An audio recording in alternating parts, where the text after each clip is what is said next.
Duelists, welcome back to round 4 of the Zodiac Duelist Tournament. I'm not even going to hesitate to jump right into this one. We're just going to go right into it. I'm going to be posting both round 4 and 5 today because they were played a while ago and I don't want to have to keep procrastinating and doing them. I'm just going to be releasing both of them either today or tomorrow, so you'll get 4 and 5 back to back. So yeah, we're just going to jump right into this. So as you can see from the rock, paper, scissors, my opponent does win the rock, paper, scissors to be able to go first. For our opening hand, we do start with the Artifact Lancia. We have Adhara, Vishuddha, Moyi, and Droplet.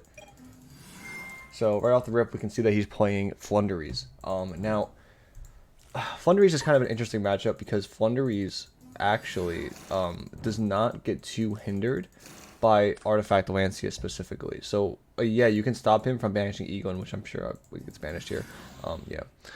So Flunderies actually doesn't get too affected. It pretty much just follows, like, stops their plays in next turn of stopping like things like Egon and Robina from going back to their hand.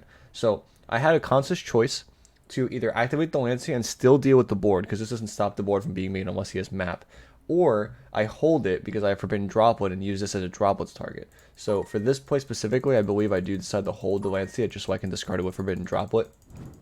It's just something that makes the board much easier to break, and for things in response like the trap, I think it's called Dreaming Town, or the map that he might have, I figured that holding the Lancia would be better for that this specific situation. So it's unfortunate that he has 3 back row plus M-Pen.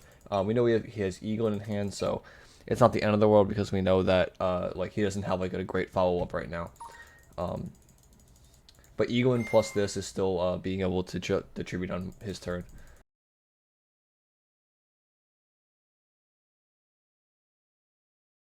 So we start off by special summoning the Vishuddha summons. So we're just trying to bait out things as best as we can. Right on the summon of the monk, he chooses to call by the grave of the Vishuddha, which is perfectly fine. It sucks we can't Vishuddha this turn, but it effectively did the same thing which it was going to do anyway, which is it dealt with 1 card on the field. One of the things I didn't know. So then we activate the Adhara in our hand to be able to special. So what we're doing now is we're setting ourselves up for a, we could set ourselves up for a Halqifibrax play if we go this way. We normal summon the Ecclesia. And what we're trying to do right now is we need to bait him into using, so I'm like reading he has a Dreaming Town because that's pretty much Flunder's main thing, is the Dreaming Town. So we're trying to bait him into that. So we go Ecclesia so that we can special summon Moyi.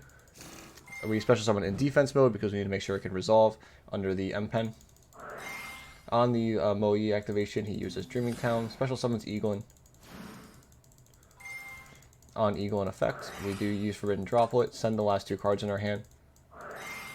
But he does happen to have the Icarus attack, which super sucks.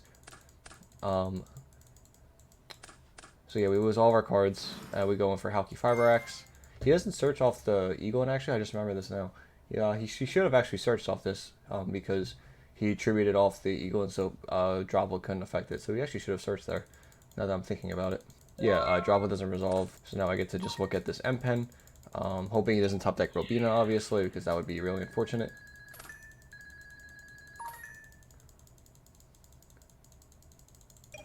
And then he's just going to pass, I believe. And we do draw Moye. Doesn't actually accomplish anything right now. He just goes right to battle phase to hit me for 27. And we do draw another another worm, so we are able to play again. This also is a good card because we can we get outs to think we can get back into something like Vishuddha. So what we decided to do here is actually very interesting. We don't just raw go for the Moye. We want to be able to play around things and still have a board regardless while dealing with the M-Pen. So what we do here is special summon to go in for Monk. And then we use the option, the Adhara, to add back the Vishuddha. So this gives us back a worm in our hand for Moye. And then we can just normal summon the Moye now. And even if it gets interrupted, we still have the Ashina for the clapback if we want to come back and do something. So we can just do this. And then we're still not locked in the worms. Yeah. So we Vishuddha bounce back the M-Pen. So this way we can start going on the offensive and start being able to actually push forward rather than have to constantly be on the defensive when you had M-Pen on the field. So we draw Vishuddha and add Wongyung. And then this should just be perfectly game. And then Wongyung burns for 1200. And then this allows us to just go for the perfect OTK of 1200, 1000, the 2800 and the 3000. Yep, 8,000 damage every time. That's just something, if you're playing this deck, that you should know that math. If you have Monk of the Tenyi, the Moyi combo, and you that's pretty much game, because you can burn for 12 and then make 28, 3,000, and 1,000. And that's exactly 8,000 damage. So, as you can see, my opponent chooses to go first. I love how on cards on Dueling Book with long names, the name just like goes off the card. It's just like, God, I love this game sometimes. So yeah, I'm just gonna fast forward through his turn because he's just doing full Flunder combos. I'm not gonna just go through it all one by one.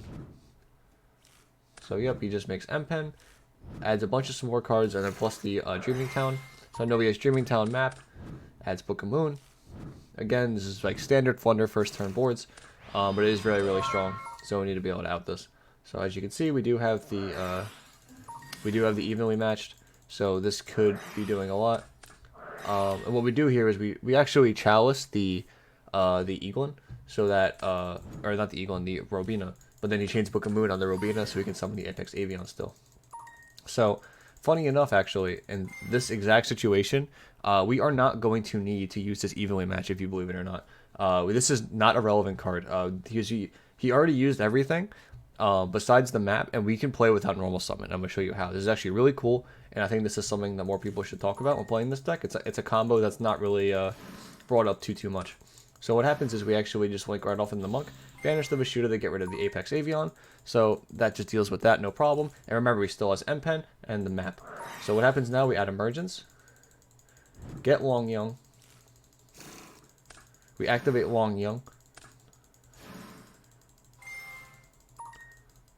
well, mishap, but I think we can discard the light. Yep. So we discard light, get token. Now we can activate the light to get the level 1 tuner in Adhara. So just remember, when you use something like Longy, remember he's level 6. He's the only level 6 in the deck, and it comes up sometimes where you can discard the light Tenyi to be able to synchro for a 7, just a raw 7. So we can summon actually Yazi in defense mode, and this plays around M-Pen still. So we pop the Yazi and the M-Pen with his effect, and then burn for 12 too. I think there was just a miscommunication on him burning, yeah. So yeah, and now we can Moye in defense. This was just something I did, it didn't matter anyway. But yeah, we Moye, reveal the Vishuda, summon the Boxia, Moye to draw and to spin. And we drew another Ashuna, it's not relevant. We used the Boxia, popped the Monk. We also could have set the evenly match and popped it with that. But we popped the Monk, get back the Moye, synchro the Moye and the token for Chichao. And now we can Chichao effect as well, so we can get Taye. And remember, we did all of this without normal summoning. We summoned Boxia, and we summoned Yazi, and used Vishuda, and burned, all without normal summoning. So this is all playing around the normal summon, and this being on the field. And now, at the very end, we can normal summon the Taye, and still make a third level 8 synchro. That's just something to keep in mind when playing this deck. It's very specific to come up, but again, matchups like this where they have cards like Flunderies in the map and the M-Pen, it actually comes up quite a lot in this matchup. So just something to keep in mind when you're playing the Sword Soul Tenyi deck, and that takes the match. Just being able to play through that, we didn't even need to use evenly match. That's why cards like evenly match are very mediocre in this deck. This deck plays through boards so well already. You don't need these excessive cards to just destroy a board, and your deck just does it so well. So yeah, that's going to be it for this round, guys.